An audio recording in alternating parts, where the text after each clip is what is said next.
नमस्कार। आप सभी का आज के सत्संग में स्वागत है। सत्संग एक अच्छा अवसर है हम सबको आपस में जुड़ने का और यहाँ आध्यात्मिक विषयों पर चर्चा करते हैं। तो आज यदि किसी को कोई विषय रखना हो या कोई प्रश्न हो तो पूछ सकते हैं अनम्यूट करके या फिर लिख करके संदेश भेज सकते हैं। शुरुआत करते हैं एक प्रश्न से जो आया है गौरव का कि अनुभवकर्ता को सभी भिन्न भिन्न अनुभव हो रहे हैं, किंतु किस रूप में या किसके माध्यम से?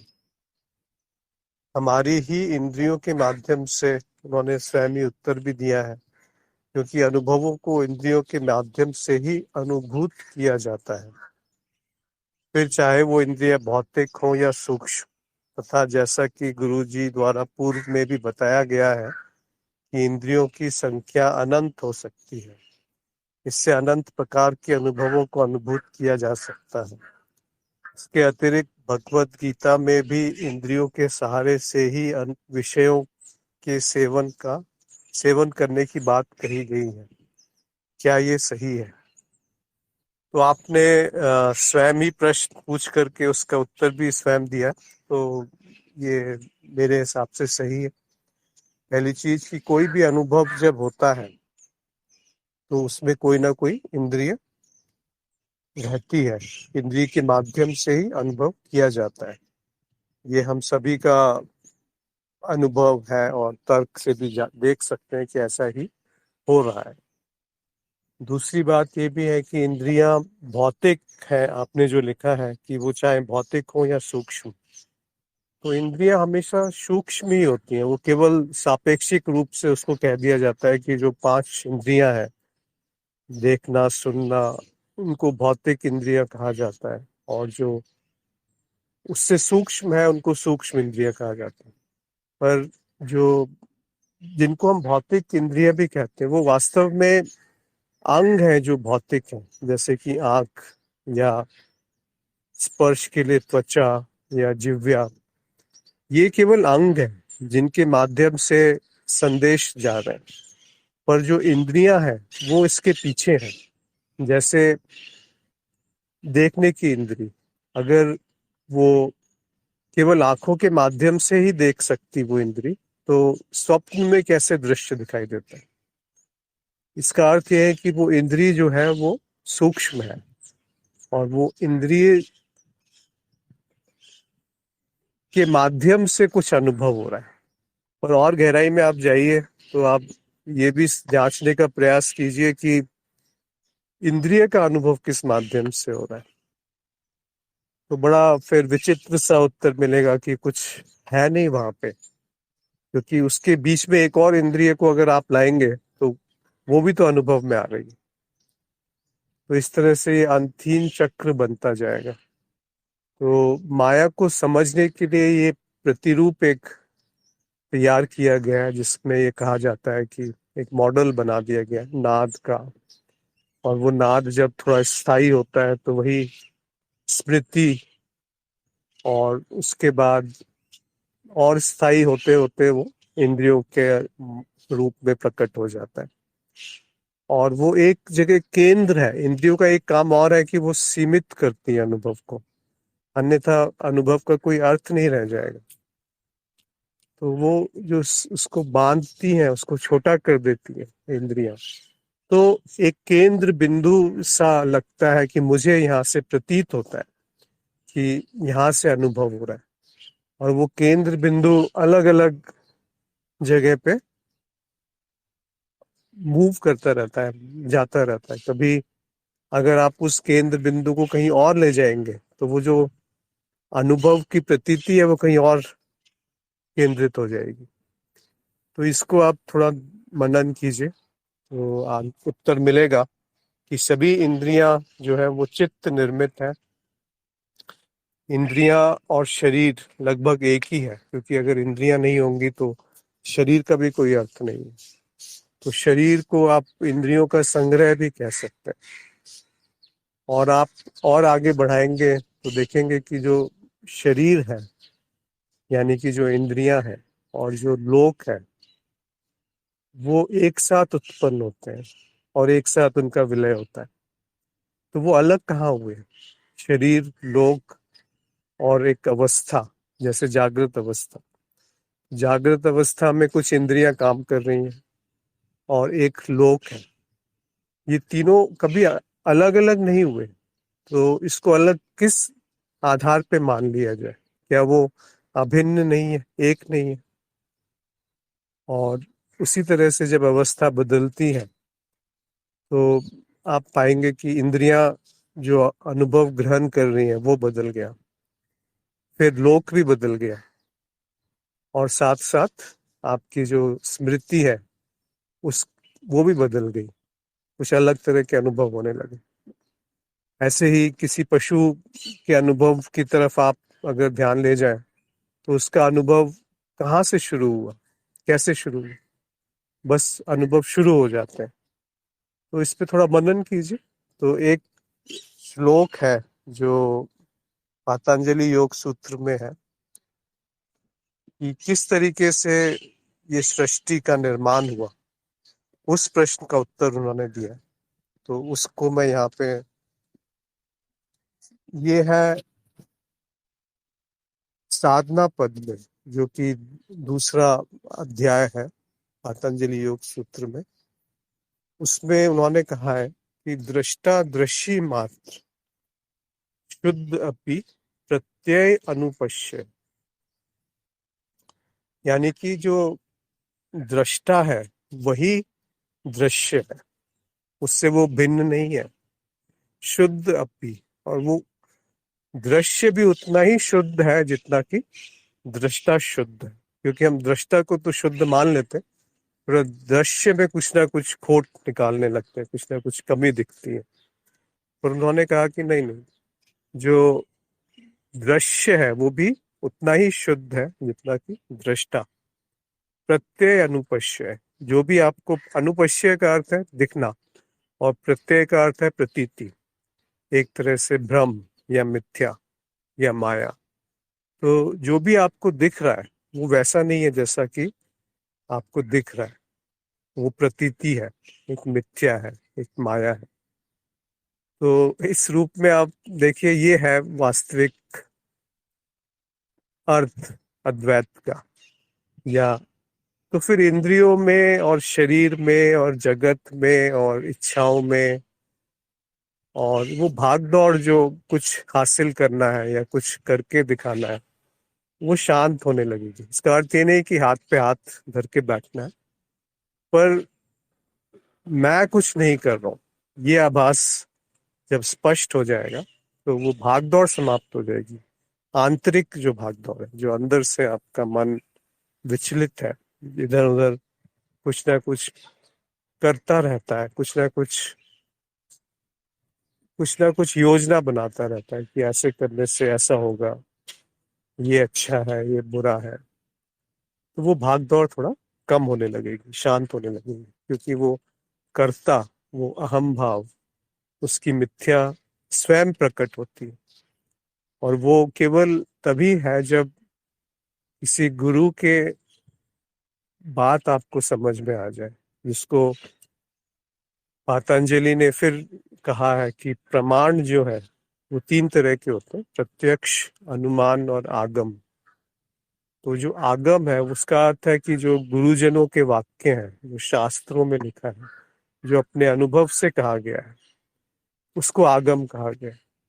तो आगम से ही क्लिष्ट जो है, जो बुरा है, वो बदल करके अक्लिष्ट हो जाता है, यानी कि जो शुभ है, जो सुंदर है, जो जो सुख की तरफ ले जाता है, जो आनंद की तरफ ले जाता है, जो स्वरूप की तरफ आपको लेके जाता है। तो पांचों वृत्तियां जो है वो आप अगर ध्यान से देखेंगे तो वही चित्त में चलती रहती है, जिसको पतंजलि ने कहा है फिर से कि प्रमाण, विपर्य, विकल्प, निद्रा और स्मृति। तो आप ध्यान से देखेंगे तो यही पांचों वृत्तियां हमेशा चलती रहती हैं चित्त में। इनमें से कुछ ना कुछ। और ये पांचों वृत्तियां या तो दुख की तरफ ले जाएंगी या सुख की तरफ ले जाएंगी, क्लिष्ट या अक्लिष्ट। पांचों वृत्तियां ही क्लिष्ट भी हो सकती हैं, अक्लिष्ट भी हो सकती हैं। अब गुरु के वचन यहाँ पर महत्वपूर्ण है कि जैसे ही वो आगम का प्रयोग किया जाता है या गुरु की तरफ ध्यान जाता है, उनकी शिक्षा की तरफ ध्यान जाता है, अपने अनुभव की तरफ ध्यान जाता है, जब शांत होने लगता है चित्त, तो वो वृत्तियां जो दुख पैदा कर रही थी, वही वृत्तियां अब ऊपरी परतों पे आने लग जाएंगी और वहां पर वो सुख या स्वरूप की तरफ अग्रसर हो जाएगा। तो हर हर शास्त्र में लगभग वही कहा गया, हर गुरु ने लगभग वही कहा है। केवल शब्दों का चयन अलग है, केवल संकेत भिन्न भिन्न है, केवल कहने का तरीका अलग है, केवल समय अलग है कि किस परिपेक्ष में कहा गया, किस संदर्भ में उसको कहा गया। पर जिसने जाना, उसने कहा वही, उसमें कोई भेद नहीं मिलेगा। जो मूल ज्ञान है उसमें कहीं पे भी कोई विरोधाभास नहीं है, कहीं पर भी कोई कोई संशय नहीं है कि वो क्या कह रहे हैं। तो ऐसा कैसे संभव है कि सारे विरोधाभास समाप्त हो गए, सारी विडंबना समाप्त हो गई, सारे शास्त्र जो है वो स्पष्ट हो गए, सारे प्रश्नों का उत्तर मिल गया। तो वो तभी संभव है जब आप एक तरह से किसी के संपर्क में आते हैं, ऐसे गुरु के संपर्क में आते हैं जिनको स्वयं को वो ज्ञान है और उनके अंदर वो समझाने की क्षमता है और आपके अंदर जिज्ञासा है जानने की, और वो स्वयं के अनुभव से कह रहे हैं, ऐसा नहीं कि वो कहीं से पढ़ के बताया जा रहा है। तो जब ऐसे किसी से संपर्क होता है तो शायद जीवन में कुछ अद्भुत घटता है, जीवन में कुछ सुंदर घटता है। उसी को कृपा कहा गया। तो वो मेरी प्रार्थना है, आशा है कि सबके जीवन में इस तरह से कुछ आए जो जीवन को परिवर्तित कर देता है। जीवन को परिवर्तित करने का अर्थ ही नहीं कि आपका जीवन में सब कुछ अच्छा होने लगेगा। उसका अर्थ यह है कि आप किस दृष्टि से उसे देख रहे हैं वो बदल जाएगी, और कुछ भेद नहीं होगा। हो सकता है जीवन सहज हो जाए, सरल हो जाए, क्योंकि आप स्वयं ही अधिकतर परेशानियां अपने लिए बनाते हैं अपने देखने के नजरिए से, कि किस तरह से आप उसको जांच रहे हैं, किस तरीके से आप उसको पहचान रहे हैं। क्या वो वैसा ही देख रहे हैं जैसा वो है, या कुछ और उसमें जुड़ गया है। जब तक वो जुड़ेगा नहीं, तब तक उसमें दुख पैदा नहीं होगा, और वो जो जुड़ाव है उसी को अज्ञान कहते हैं। तो वो जब जुड़ना हट जाता है, वो जो हम उसमें तड़का जो लगा देते हैं अपना छोटी सी समझ का, अगर वो धीरे से हट जाए तो बड़ा सरल हो जाएगा जीवन, बहुत सुंदर सा हो जाएगा। तो यदि किसी और का कोई प्रश्न है तो पूछ सकते हैं, या लिख के अनम्यूट करके बोल सकते हैं, या फिर लिख करके भेज सकते हैं, क्योंकि आज और कोई प्रश्न है नहीं। और इंद्रियों के ऊपर तो बहुत बार चर्चा हो चुकी है कि इंद्रियां, लोक और स्मृति, ये तीनों अलग अलग नहीं है। आप कभी भी इंद्रियों को लोक से अलग नहीं कर सकते, जगत से अलग नहीं कर सकते, संसार से अलग नहीं कर सकते, और स्मृति से वो भिन्न नहीं है, वो स्मृति ही है। तो जो अनुभव कर रहा है, और इंद्रियों को अगर आप अनुभव मान ले, तो उनके बीच में कोई दूरी नहीं है, कोई माध्यम नहीं है।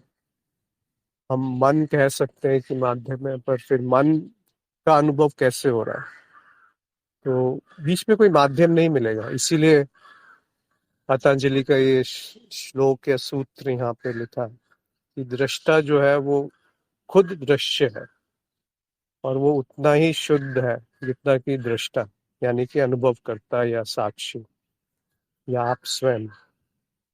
और बाकी सब जो भी है वो एक प्रतीति है, केवल एक मिथ्या की तरह से प्रकट है।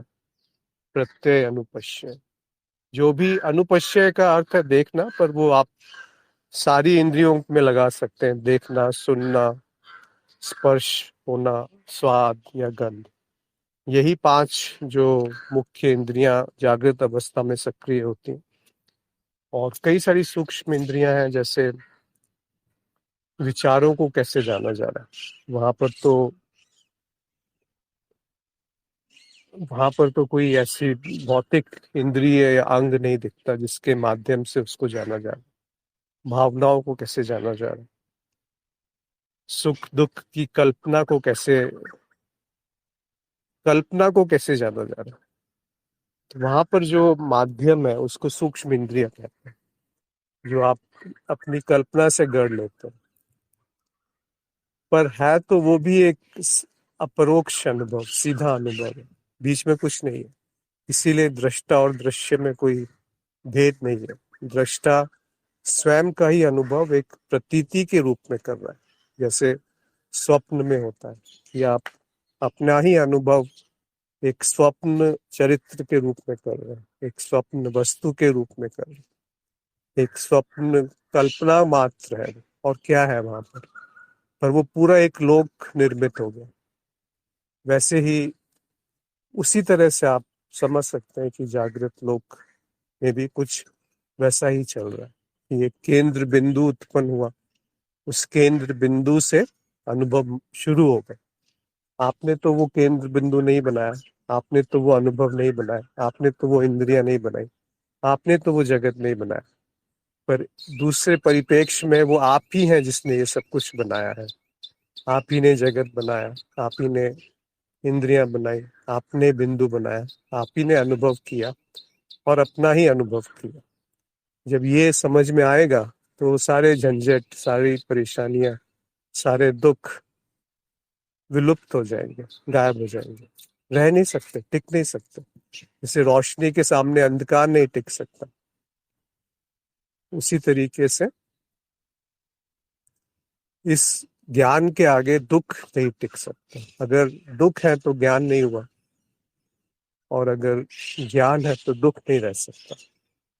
ये एक तरह से इसका परीक्षा की जा सकती है कि वास्तव में आपने कुछ जाना है या फिर वो एक सुनी सुनाई बात है, अभी आपके अनुभव में नहीं आया, अभी आप उसको छू नहीं पाए, अभी आपके लिए वो एक सैद्धांतिक बात है, अभी आपके लिए वो उतरा नहीं जीवन में, अभी वो चखा नहीं, आपने उसका स्वाद नहीं चखा। क्योंकि वो जो स्वाद अगर चख लिया, फिर प्रश्न नहीं उठेगा कि ये मीठा है कि कड़वा है। कोई कहे कि ये चीनी आपने चखी है कि ये कड़वी है, तो आप उस पर विश्वास नहीं करेंगे, क्योंकि आपने वो अनुभव कर लिया है। आपने उस ज्ञान को अपने जीवन में धारण कर लिया है। उसमें दृढ़ता आ गई है, उसमें एक स्थिति आ गई है, एक निश्चिंतता आ गई है, एक संशय सारे मिट गए। उसी को मनन कहते हैं। और मनन के बाद जो तीसरी अवस्था है वो है निधिध्यासन। नित्य उस प्रज्ञा में स्थित रहना, निधिध्यासन। निध और धी का अर्थ है धृति या बुद्धि या प्रज्ञा, और आसन का अर्थ है स्थित, स्थिति हो जाना उसमें। तो नित्य अपने स्वरूप में स्थित रहना निधिध्यासन। तब कहा जाता है कि वो स्थिति है, वो प्रज्ञा है, जो स्थित प्रज्ञा है। उसी को समाधि कह लेते हैं, सहज समाधि। उसी को आप आत्मज्ञान कह लीजिए, उसी को आप साक्षी भाव कह लीजिए। अलग अलग शब्द हैं, उन शब्दों से कुछ होता नहीं है। केवल वो शब्द आपको एक संकेत मात्र देते हैं, जो आपका अपना स्वरूप है उसकी तरफ ले जाने के लिए। और उसमें जो सहायता है, उसमें जो सबसे बड़ा सहायक है, वो आपका गुरु होता है। नहीं तो नहीं तो वो एक बोझ बन जाता है ज्ञान। नहीं तो वो वो जीवन में उतरता नहीं है, जीवन में दिखता नहीं है कि ये सत्य है। तो और किसी का कोई प्रश्न है तो पूछ सकते हैं या अनम्यूट करके बोल सकते हैं। गुरु जी नमस्कार। जी नमस्कार। ये जो आपने बताया बहुत सुंदर है, इससे बढ़ के कुछ हो ही नहीं सकता। आप जो बताया अभी आपने बहुत सुंदर।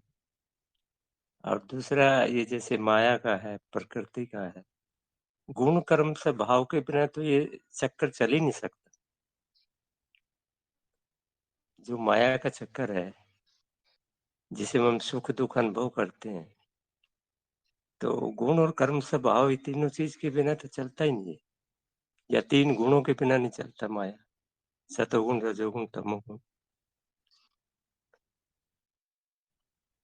तो इसके बारे में थोड़ा सा, प्रकृति या माया के बारे में थोड़ा सा और बताइए।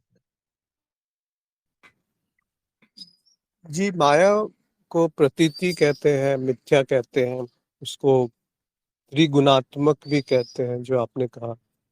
तो उसका अर्थ क्या होता है? त्रिगुणात्मक प्रकृति, या प्रकृति का अर्थ है जो कृत्य है, जो प्रकट है, या एक अर्थ और भी निकलता है प्रकृति का, जो कृत्य है उससे भी पहले है, वो प्रकृति है। इसीलिए उसको देवी का है कि जो कृत्य है उसके पीछे जो प्राय जो है, उससे पहले जो है, वो प्रकृति है। तो प्रकृति जब प्रकट होती है तो वो तीन गुणों में ही प्रकट होती है। उसी को हम तमस, रजस और सत्व कहते हैं। इसको पतंजलि ने बहुत सुंदर रूप में समझाया है शुरू से। मतलब सीधे सीधे उन्होंने गुणों को तो नहीं कहा, पर उसका जो सांख्य में है गुणों का व्याख्या, पर पतंजलि को आप योग सूत्र को सीधे सीधे वो देख सकते हैं कि कैसे वो आपके जीवन में इन गुणों का प्रभाव है। जैसे निरुद्ध, उन्होंने कहा योग चित्त वृत्ति निरोध। तो निरोध का अर्थ होता है निरुद्ध। निरुद्ध का अर्थ है जो चित्त की एक अवस्था है जिसमें वो एक तरीके से आप गुणातीत समझ लीजिए, गुणों से परे है। तो गुण क्या है फिर? गुण जो चित्त की चार अवस्थाएं होती हैं, मूढ़, क्षिप्त, विक्षिप्त, फिर एकाग्र, फिर निरुद्ध। तो जो नीचे की जो चारों अवस्थाएं हैं, जैसे कि मूढ़ अवस्था, मूढ़ का अर्थ है जिसमें तमस गुण प्रधान है, जहां पर सब कुछ आपके लिए केवल ये जगत ही सत्य है। उसमें एक शीतलता है, उसमें सुख दुख बाहर से उत्पन्न हो रहे हैं। सुख और दुख किसी और ने आपको दिए, आपका उसमें कोई योगदान नहीं है। हमेशा कोई ना कोई और दोषी है आपके जीवन में सुख और दुख के लिए। आलस प्रधान है और जीवन में तमस है। तो वो है एक अवस्था जिसको मूढ़ अवस्था कहते हैं, मूर्खता। फिर दूसरी अवस्था है जिसमें तमस के साथ साथ रजस भी आ जाता है, जिसको क्षिप्त अवस्था कहते हैं। अब यहाँ पर थोड़ी क्रिया शुरू हो गई कि नहीं नहीं, कुछ तो है जो इस जगत से परे है। थोड़ी सी उसमें जिज्ञासा शुरू हो गई, थोड़ा कार्य शुरू हो गया, तो रजस प्रधान हो गया। उसमें आपने स्वयं में बदलाव करना शुरू किया, कभी जानने का प्रयास किया कि ये जगत क्या है, क्यों मैं यहाँ पर हूँ, कैसे आया, कहाँ जाना है, इस तरह के प्रश्न शुरू हो गए और थोड़ी थोड़ी स्थिति आने लगी उसमें। तो वो रजस और तमस का मिश्रण हो गया, क्षिप्त अवस्था। जब योग शुरू होता है वो विक्षिप्त से शुरू होता है। विक्षिप्त का अर्थ होता है जहां पर क्षिप्त से अलग है। जो क्षिप्त के, विक्षिप्त का नकारात्मक यहाँ पर परिभाषा नहीं है। यहाँ पर रजस और सत्व प्रधान हो जाते हैं, यानी कि अब आपकी जो क्रिया है वो सत्व की तरफ होने लगी, सत्व गुण की तरफ। सत्व गुण क्या है? कभी कभी आप रजस में रहते हैं, कभी कभी आप सत्व में रहते हैं, तो इन दोनों गुणों में प्रधानता रहती है। देखिए, सभी गुण एक साथ हमेशा मौजूद रहते हैं। ऐसा नहीं है कि एकाग्र या निरुद्ध अवस्था में तीनों गुण नहीं है, वो है लेकिन वो इतने गौर हो गए, इतने क्षीण हो गए कि उसका कोई प्रभाव नहीं पड़ता आपका निरुद्ध में। उसी तरह से एकाग्र भी अवस्था है। तो विक्षिप्त अवस्था में सत्व प्रधान है, नहीं, सत्व और रजस प्रधान है, मतलब दोनों। आपकी गति अब सत्व की तरफ है। सत्व का अर्थ होता है अपने जो स्वरूप है उसमें स्थिति होने की शुरुआत, वो सत्व है। और जब वो पूर्णतः उसमें स्थिति होने लगती है तो उसको एकाग्र कहते हैं, जहाँ पर केवल सत्व है और बाकी दोनों जो गुण है वो लगभग ना के बराबर है, या वो सोए हुए हैं, सोए हुए से है। तो आप गलत अर्थ नहीं निकालेंगे किसी चीज का। जो अक्लिष्ट वृत्तियां हैं, जो सुंदर वृत्तियां हैं, जो दुख नहीं पैदा कर रहे, वो वाली वृत्तियां प्रधान है। केवल इतना ही तो करना बहुत है कि जो वृत्तियां आपको दुख दे रही हैं वो उनसे दूर हट जाए। आपको आनंद लाना नहीं है, पर जो आनंद से दूर कर रहा है उससे बचना है। उतना ही बहुत है। उसके बाद तो आनंद स्वतः प्रकट हो। आपको प्रकाश पैदा नहीं करना है, पर अपने पर्दे हटाने हैं जो आपने अपने कमरे में लगा के रखे हैं और कह रहे हैं कि अभी रोशनी नहीं है बाहर। तो वो रोशनी पहले से प्रकट है, केवल उन बादलों को हटाना है, केवल वो जो मान्यताएं हैं उनको हटाना है।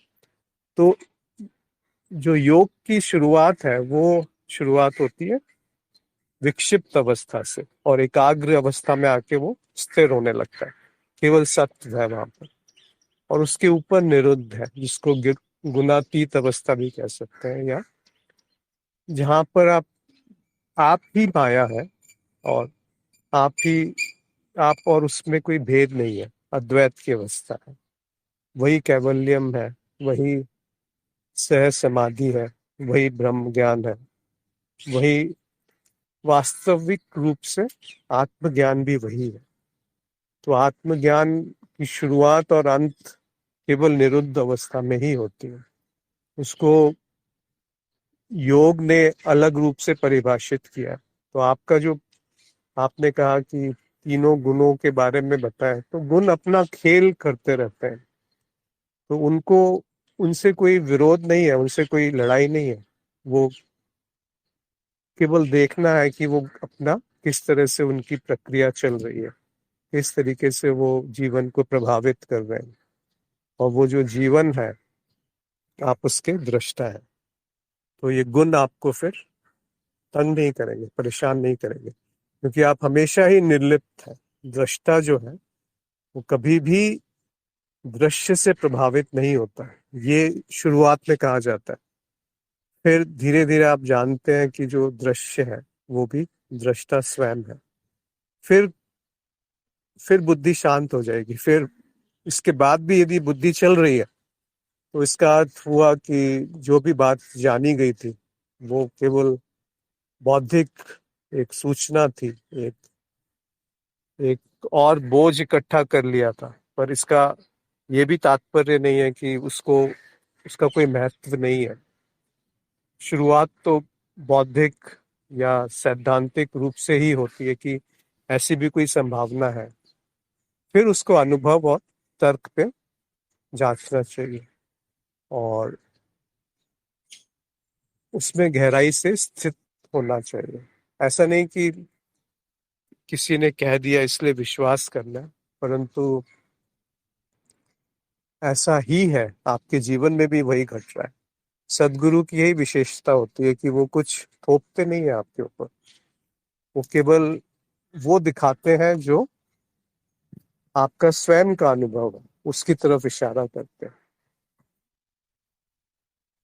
तो आशा है ये सब स्पष्ट हुआ होगा। और किसी का कुछ है या कोई और प्रश्न जानना चाहते हैं? कोई भी ज्ञान जो है वो सैद्धांतिक रूप में रखते उसका कोई फायदा नहीं है, जब तक कि उसको आप उस पे मनन नहीं करें, उसको जीवन में ना उतारें, उसको देख ना लें कि ये किस तरीके से मुझे प्रभावित कर रहा है या मेरे जीवन को प्रभावित कर रहा है, क्या उसकी उपयोगिता है सामान्य आपके जीवन में। उसका जो प्रभाव है वो आने लगेगा जीवन में, उसका जो प्रभाव है वो बुद्धि में, मन में, हर हर स्तर पे, हर परत पे उसका प्रभाव आता है। तब जाकर के कह सकते हैं कि हाँ, अध्यात्म शुरू हुआ या मार्ग पे चलना शुरू हुआ। अगर कोई उसका प्रभाव ही नहीं आया तो इसका अर्थ है कि या तो आप पहले से ही बहुत शुद्ध हैं, या फिर वो समझा नहीं गया, वो केवल एक सूचना है, एक कहानी है, एक बात है जो सुनी और फिर वो निकल गई, भूल गए उसे। तो अध्यात्म एक जीवन शैली है, एक जीवन का जीने का तरीका है, जिसमें मान्यताओं से मुक्ति है, जिसमें अवधारणाओं से मुक्ति है, जिसमें जो आपने दोषारोपण है, जो मतारोपण है, उससे मुक्ति है, और एक सुलभ तरीके से जीवन सहज रूप से जिया जा सकता है। वो अध्यात्म है कि हर दृष्टि में आपको कुछ ना कुछ, किस तरीके से आप उस संदर्भ, उस घटना को देख रहे हैं, अगर वो जान लिया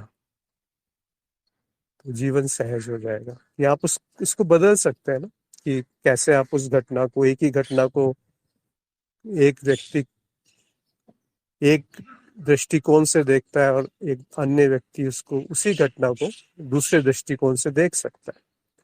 तो इसका अर्थ क्या हुआ कि वो एक चुनाव है, एक आपके पास हमेशा एक चुनाव है, क्लिष्ट वृत्तियों की तरफ अग्रसर होना है या अक्लिष्ट वृत्तियों की तरफ अग्रसर होना है। इसका अर्थ ये होता है क्लिष्ट अक्लिष्ट का, कि जो दुख पैदा कर रही हैं और जो दुख पैदा नहीं कर रही हैं। तो जो दुख पैदा कर रही हैं वो जीवन को एक निचली परतों की तरफ खींचते हैं, जिसमें मूलाधार, स्वादिष्टान और मणिपुर चक्र आ जाते हैं। और जो ऊपर की अक्लिष्ट वृत्तियां हैं वो उसके ऊपर अनाहत, विशुद्ध और आज्ञा में अक्लिष्ट वृत्तियां चलती रहती हैं। और जो सहस्रार है वो निरुद्ध अवस्था है। वो ऐसी अवस्था है जहाँ पर कुछ कहने के लिए नहीं रह जाता, वहां पर कुछ सुनने के लिए नहीं रह जाता, वहां बस होना मात्र है। और सारे वृत्तियां जो है बहुत शांत है, उनकी जितनी आवश्यकता है उस समय उनका उपयोग कर लिया जाता है, और फिर पुनः जो है वो उसी उसी से शुरुआत होती है और उसी में अंत होता है। वहीं से वो शुरू होता है, उसी आनंद से, और उसी आनंद में उसका विलय हो जाता है। और जब वो घटना भी घट रही है तब भी वो आनंद प्रकट है। ये संभव है, और ऐसा ऋषि मुनियों ने किया है, ऐसा गुरु जनों ने दिखाया है कि कैसे ये संभव है। तो उसको जानने का प्रयास करना, उसको जीवन में धारण करने का प्रयास ही साधना है, और कुछ तो है नहीं साधना।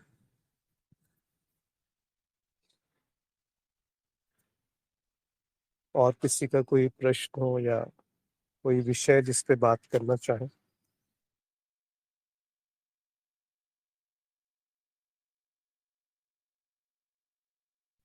कोई यदि बोलकर पूछना चाहते हैं तो बोल सकते हैं या लिख सकते हैं।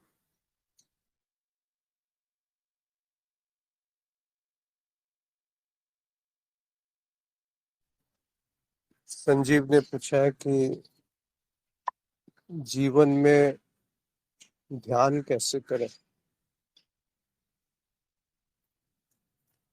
ध्यान की अनेक विधियां होती हैं, अनेक तरीके बताए गए हैं। और ध्यान का अर्थ है कि बाकी सब जगह से अपने एकाग्रता को हटा करके एक जगह पे एकाग्र कर लेना। जैसे फिर योग सूत्र में ही ध्यान बताया गया है, जैसे यम, नियम, आसन, प्राणायाम, प्रत्याहार, फिर धारणा, ध्यान, समाधि। तो धारणा, ध्यान, समाधि को पतंजलि ने एक साथ एक ही शब्द में कह दिया, संयम। इन तीनों में ज्यादा भेद नहीं है, क्योंकि धारणा, ध्यान और समाधि सबसे ऊपरी परतों की अवस्था है। जो एकाग्रता है, आप उसको धारणा समझ लीजिए कि एकाग्रता जहाँ से शुरू हुई और वो जो समाप्ति है वो निरुद्ध अवस्था है, जिसको समाधि कह सकते हैं, और बीच में जो है वो ध्यान है। तो एकाग्रता से निरुद्ध का जो रास्ता है वो ध्यान है, उसका लक्ष्य वो है। पर ध्यान जो है हर क्षण, हर हर पल प्रकट है। आप चाहे कुछ भी करें, उसमें ध्यान होता ही होता है। बिना ध्यान के आप ये जो प्रश्न है ये नहीं पूछ सकते थे। बिना ध्यान के आप ये बात नहीं सुन सकते थे जो अभी कही जा रही है। बिना ध्यान के आप एक जैसे गाड़ी चला रहे हैं तो उसमें ध्यान है आपका, नहीं तो गाड़ी कहाँ जाएगी कुछ पता नहीं चलेगा। ऐसा होता है ना कि ध्यान हटा और दुर्घटना घट जाती है। जैसे कि आप गाड़ी चला रहे हैं, किसी का फोन आ गया, आपने जैसे ही उस नीचे देखा और सामने किसी से टक्कर हो गई। तो ये सारी चीजें जीवन में घटित होती हैं कि ध्यान को जीवन में कैसे करें। अगर कुछ करा जा रहा है तो वो ध्यान नहीं रहेगा। अगर उसमें प्रयास है, एफर्ट है, तो वो ध्यान नहीं है। ध्यान का अर्थ एफर्ट के विपरीत है। जहाँ पर कोई प्रयास नहीं है, जहाँ पर कोई कोई प्रयत्न नहीं है, और ये विरोधात्मक है कि ध्यान से वो प्रयत्न हीनता आती है। मतलब बिना प्रयत्न के रहने की जो अवस्था है वो ध्यान से आती है, और प्रयत्नहीनता को ही ध्यान कहा जाता है। इसमें कोई प्रयत्न नहीं करना है, तो वो जो सहज रूप से एकाग्रता का जो डेवलप, मतलब आगे की जो विकसित स्थिति है उसको ध्यान कहते हैं, और ध्यान की जो विकसित स्थिति है उसको समाधि कहते हैं। तो धारणा, ध्यान, समाधि तीनों एक साथ जुड़े हुए हैं। पर ये तभी होगा जब शुद्धि है जीवन में, और उसके लिए यम, नियम, आसन, प्राणायाम और प्रत्याहार करना आवश्यक है। यम का अर्थ है जो बुरा है उसको वो नहीं करना। नियम का अर्थ है जो अच्छा है उसको जीवन में उतारना। प्राणायाम का अर्थ है कि जो सांस है उसमें स्थिरता आना, उसमें उसमें एक सहज भाव रहना, उसका उस पर नियंत्रण आ जाना। और आसन का अर्थ है कि शरीर में जो है वो नियंत्रण होना, शरीर स्वस्थ रहना। यम, नियम, आसन, फिर प्राणायाम, फिर प्रत्याहार। प्रत्याहार का अर्थ है जो इंद्रियां हैं वो आपके नियंत्रण में आ गई। फिर जो आया धारणा, ध्यान, समाधि, वो संयम, यानी कि मन की स्थिति पे नियंत्रण होगा। चित्त की जो वृत्तियां हैं वो शांत होने लगना। वो जब चित्त की वृत्तियां शांत होंगी तो जो स्थिति उत्पन्न होगी वो ध्यान है। और वो किस तरफ लेके जाएगी? वो आपको सहज समाधि की तरफ लेके जाएगी। और कहाँ से शुरू होगा? एकाग्रता से शुरू होगा। जब वो शून्यता, वो देखने वाला और जो दिख रहा है, ये दोनों के दोनों जब एक हो गए तो वो स्थिति ध्यान की स्थिति है। जब वो जो ध्येय है जिसे देखा जा रहा है केवल वो रहा और देखने वाला गायब हो गया, वो ध्यान की स्थिति है। या केवल देखने वाला रहा और जो दिख रहा है वो नहीं रहा, वो ध्यान की स्थिति है। तो अनेकों विधि हैं, सैकड़ों विधि हैं। आपको स्वयं चुनना है कि कौन सी विधि आपके लिए कारगर है। उससे सब, उसका एक जो प्री रिक्विजिट है, जो उससे पहले चाहिए, वो है चित्त की शुद्धता। इसीलिए योग मार्ग में यम, नियम, आसन, प्राणायाम और प्रत्याहार के बाद धारणा, ध्यान, समाधि कहा गया। ज्यादातर सीधे हम ध्यान करने बैठ जाते हैं बिना जाने कि ये है क्या। वो कोई प्रयास नहीं है, कोई कोई मेहनत का काम नहीं है ध्यान, उसका विपरीत है।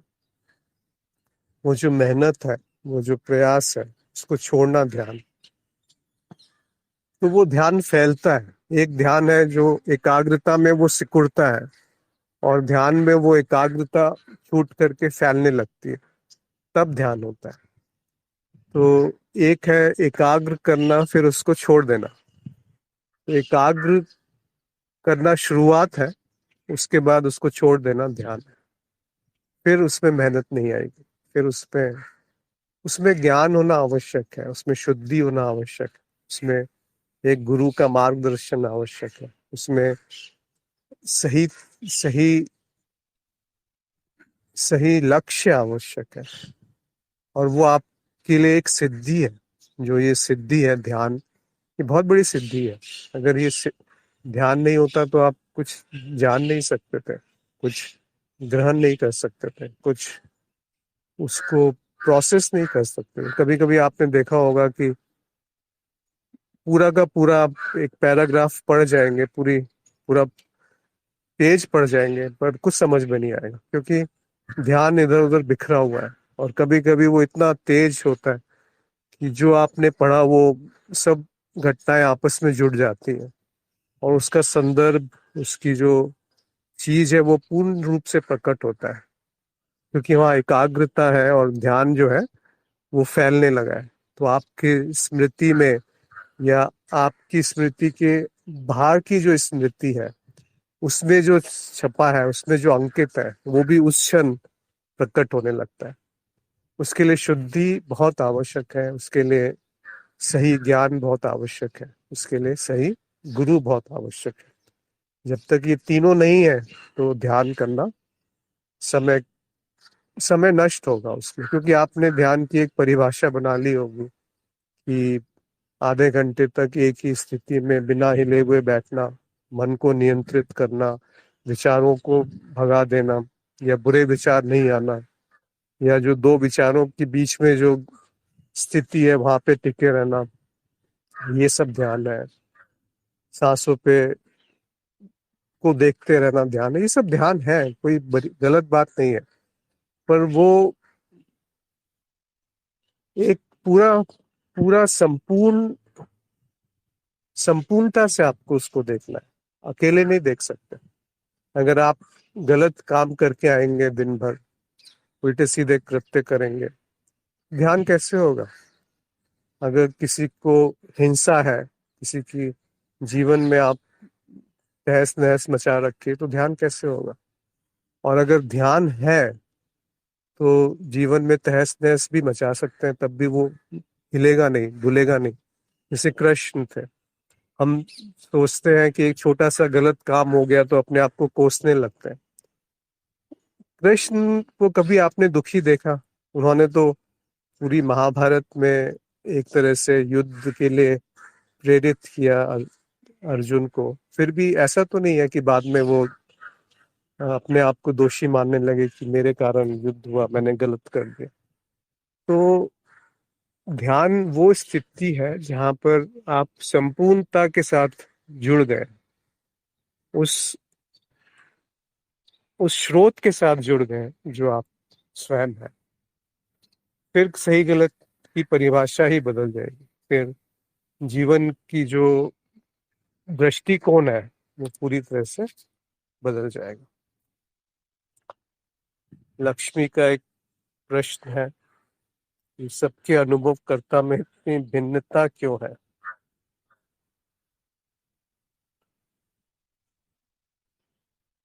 तो ये सबके अनुभवकर्ता ही प्रश्न में थोड़ा सा त्रुटि है। सबके नहीं होते, अनुभवकर्ता एक ही है, और अनुभवकर्ता में कोई भिन्नता नहीं है। दृष्टा यानी अनुभवकर्ता यानी साक्षी, तो एको दृष्टा सी सर्वस्य मुक्त प्रायो सी सर्वदा। कोई उसमें दो नहीं है अनुभवकर्ता, एक है। उस पर थोड़ा मनन कीजिए कि वो भिन्नता है तो कहाँ पर है भिन्नता। शायद वो भिन्नता चित्त में है, शायद वो भिन्नता मन में है, शायद वो भिन्नता शरीर में है, शायद वो भिन्नता इंद्रियों में है, भावनाओं में है, स्मृति में है, कर्म में है, दृष्टि में है, दृष्टिकोण में है। पर जो देखने वाला है, उसमें भिन्नता होने के लिए उसको जानना पड़ेगा कि उसका तत्व क्या है, किस चीज से वो बना है, और दूसरा जो अनुभव करता है वो किस चीज से बना है, फिर उसमें भिन्नता साबित कर सकते हैं।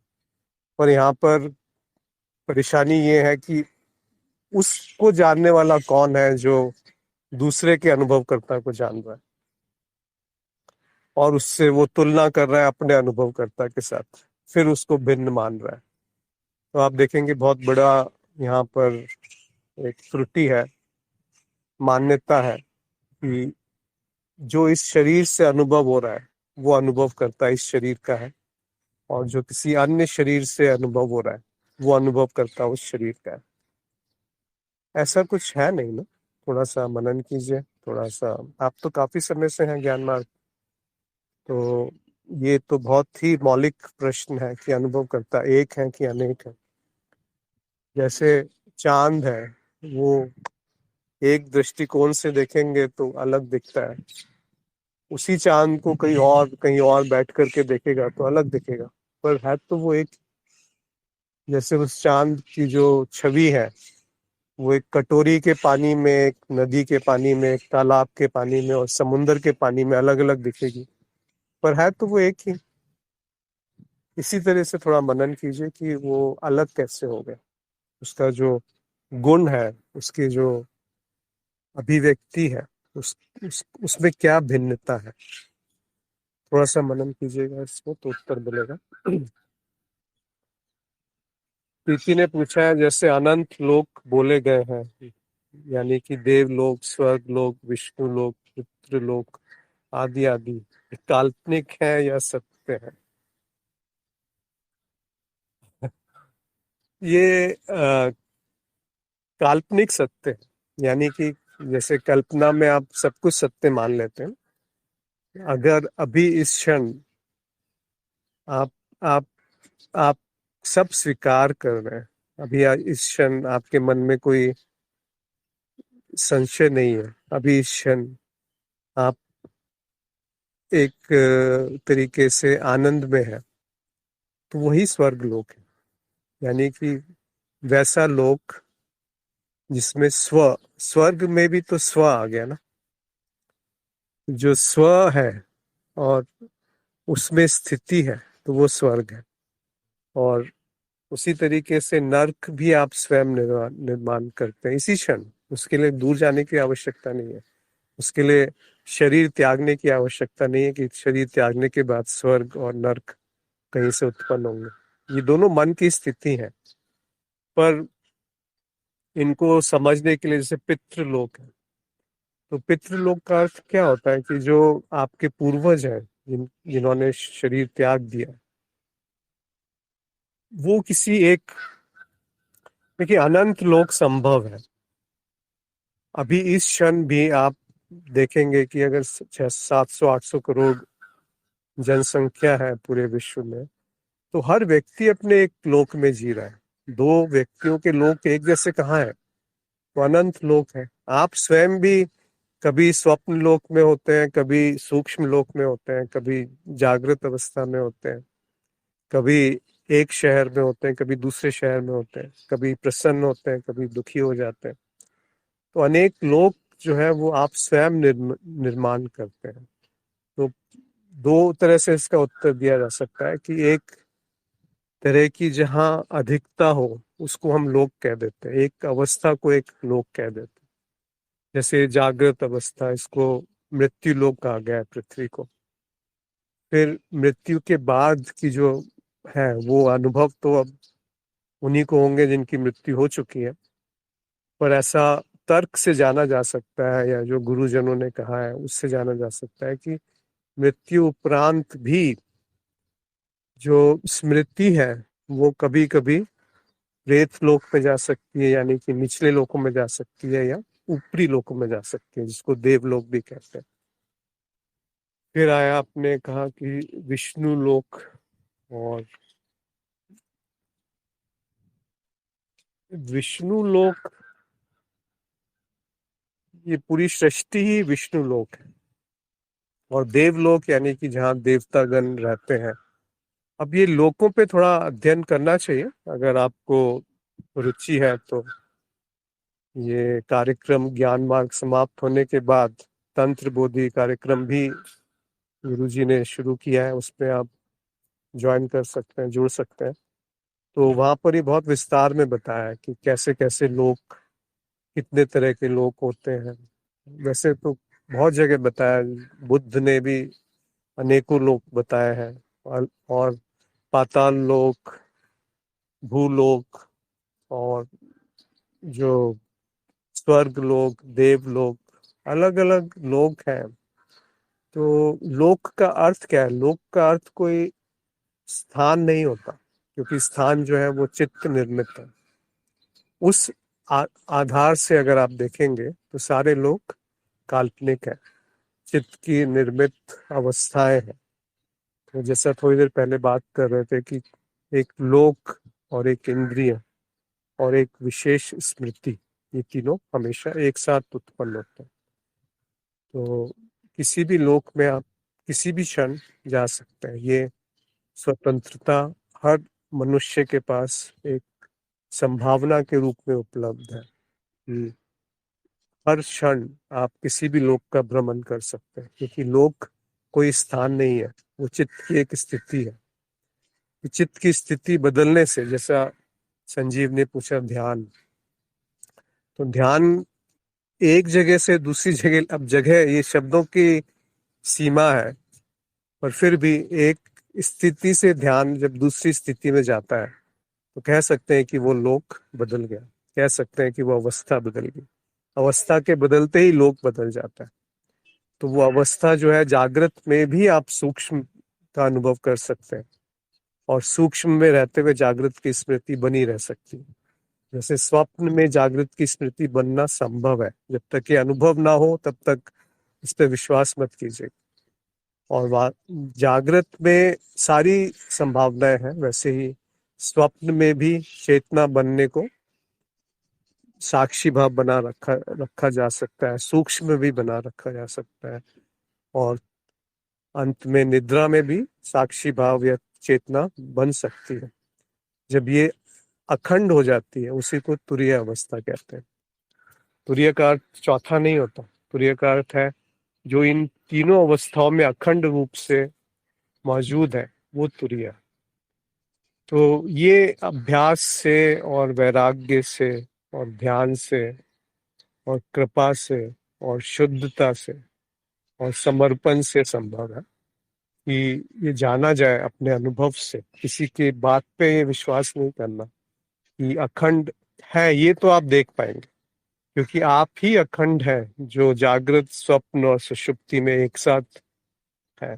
अन्यथा इन तीनों में संबंध कैसे बनता? अन्यथा ये तीनों आपस में जुड़ते कैसे? तो ये जो सारे लोक हैं, ये केवल एक कल्पना मात्र है, एक एक दृष्टिकोण से। पर अगर निचली परतों में अगर हम रहेंगे, जानेंगे, तो उस संदर्भ में ये सत्य है।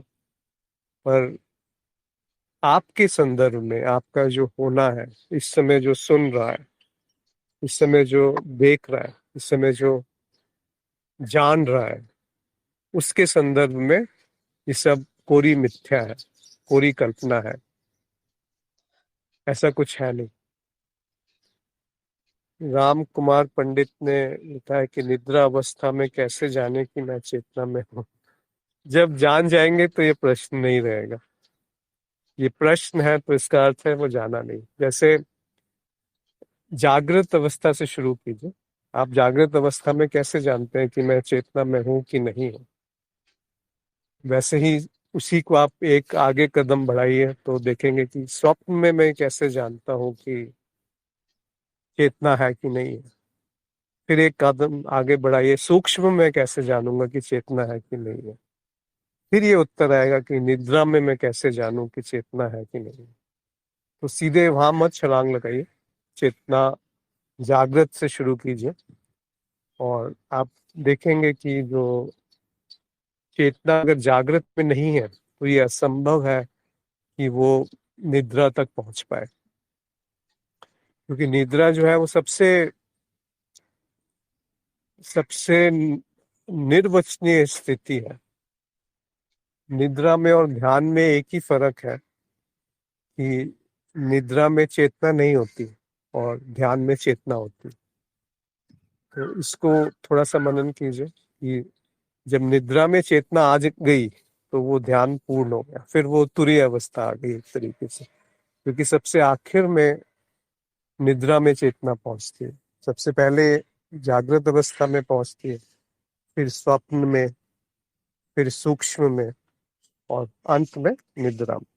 अगर निद्रा में चेतना आ गई तो वो तो एवरेस्ट का शिखर है एक तरह से, आप अगर उसको तुलनात्मक रूप से देना चाहते हैं, सबसे ऊंची स्थिति है।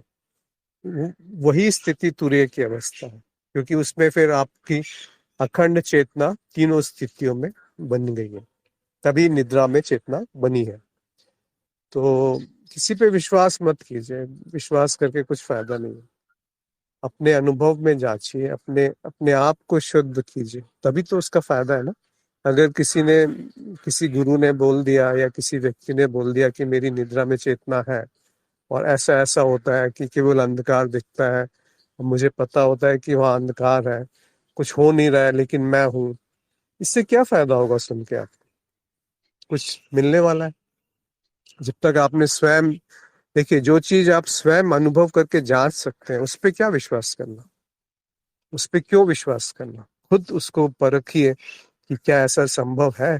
क्या जागृत में चेतना है कि वहीं से शुरुआत कीजिए। क्या जागृत में है, फिर क्या स्वप्न में है? क्या स्वप्न में चेतना आना संभव है? उसको किस विधि से लाया जा सकता है? किस क्या है वो जो करने से ऐसा ऐसा स्थिति बने कि वो चेतना स्वप्न में आ जाए? उसको उस पे थोड़ा सा ध्यान ले जाइए। फिर क्या ये संभव है कि स्वप्न से सूक्ष्म में चेतना को बनाया जा सकता है? तो पहले स्वप्न में चेतना ले जाइए, फिर आप सूक्ष्म की बात कीजिए, फिर सूक्ष्म में जब चेतना पहुंच जाए तब निद्रा की बात कीजिए। अभी जागृत में चेतना, जो हर चीज का आधार है, जो मौलिक है, जो मूल है, वो है जागृत की चेतना। यदि जागृत में चेतना नहीं है तो बाकी चेतनाओं की आवश्यक, मतलब बात करना निरर्थक है, बेकार है, वो संभव ही नहीं है। और जागृत में चेतना तभी आएगी जब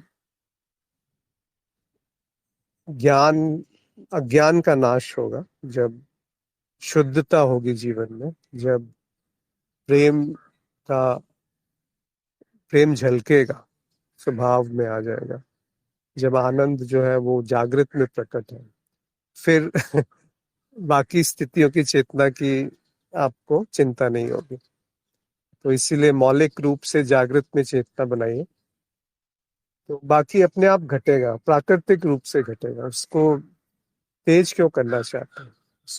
जैसे एक बच्चा है, वो प्राकृतिक रूप से 9 महीने में जन्म ले लेता है, उसको कैसे तेज करेंगे आप कि नहीं 9 महीने में नहीं, 5 महीने में उस पैदा हो जाए? वो तो फिर विकृत हो जाएगा, फिर तो वो जिंदा नहीं रह पाएगा 5 महीने में पैदा हो गया तो।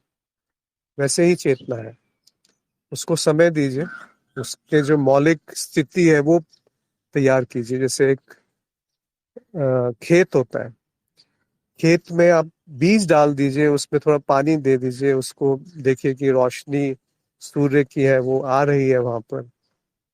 एक गमले में जैसे आपने एक बीज डाला और उसको धूप में रखिए, फिर आप उसको खोद के थोड़ी देखेंगे कि फिर वो बीज जो स्फुरित होगा, वो जो फूटेगा वहां से, उसके लिए क्या करना पड़ेगा? आपको केवल सही स्थिति देनी है जिससे कि वो स्फुरित हो पाए। स्फुरित मतलब फूट पाए एक पौधे के रूप में, एक अंकुर के रूप में। वैसा ही ध्यान है, वैसे ही चेतना है। तो ध्यान से ही चेतना प्रगाढ़ होती है और चेतना से ध्यान प्रगाढ़ होगा।